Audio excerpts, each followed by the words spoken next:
Chapter 1 plus 1 equals 3. The synergy of ashes, memory, law, and the soul of Addis Ababa.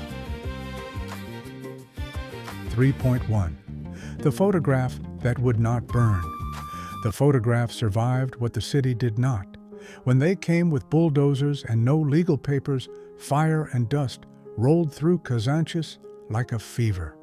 But amid the rubble, someone found a single photograph, edges charred, the image of a family still visible, smiling beside a eucalyptus tree that no longer stood.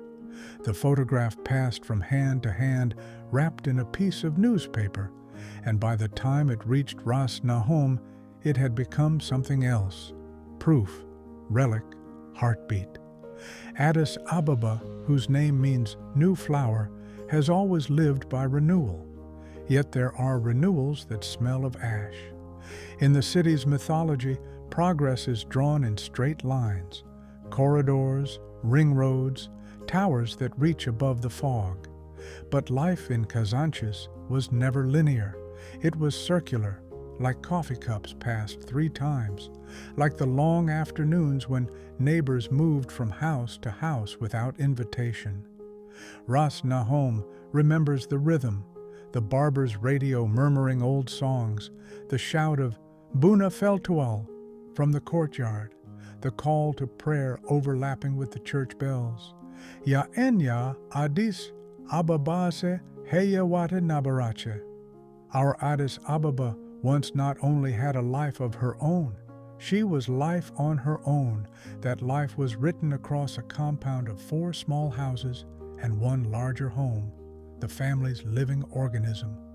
The main house held 3 bedrooms, 2 salons, a corridor, kitchen, bath. Around it clustered 4 smaller dwellings.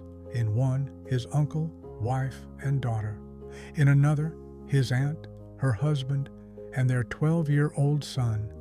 In the corner, Kecho. His father shared one of those rooms with him.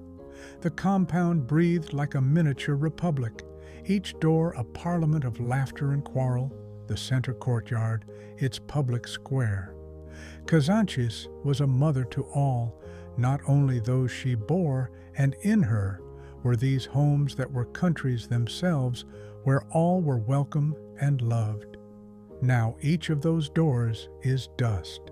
The uncle lives with in-laws, the aunt's family wanders between friends, Kecho sleeps wherever the night will keep him. Hundreds of others share their fate. For every demolished house there's a folded mattress on a sidewalk, a mother clutching a title deed that no longer commands recognition. Nahom walks past the site sometimes. The soil still smells of smoke and damp concrete. When wind moves across the open space, it whispers, Ye Medemer Chereka Neuro, a sarcasm. May this be the shadow of unity. He knows that the philosophy once promised by the word Medemer, to add, to unite, has inverted itself here.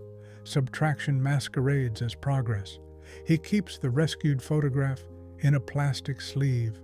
It is both evidence and confession. He tells himself that as long as the photograph endures, the story can be told, and what is told may yet demand justice. 3.2. Wholeness and its promise. Aristotle wrote in Metaphysics that the whole is greater than the sum of its parts. Centuries later, philosophers still chase that elusive greater, the force that makes many become one without devouring their difference. Some Ethiopians gave the idea a new name, Medemer. Prime Minister Abiy Ahmed's book wrapped it in optimism, calling for the synthesis of hearts and institutions, the arithmetic of harmony.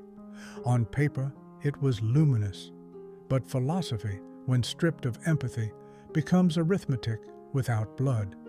The corridors of Addis have become test grounds for an equation misapplied. Unity equals efficiency equals removal of obstacles. The people of Kazanchis and all old Addis Ababa became obstacles. Ras Nahom read Medemer once, late at night by candlelight. He underlined a sentence, Synergy is the energy of togetherness. Sawe sawe yami honawe basawe nawe. A person is made whole only through others. He closed the book and looked at the empty room where his father once slept. Then why, he whispered, does our togetherness end in exile? Wholeness, he realized, is not achieved by the ruler's decree, but by the patient work of daily life, a city's informal cooperatives, a grandmother's generosity, a mason's friendship.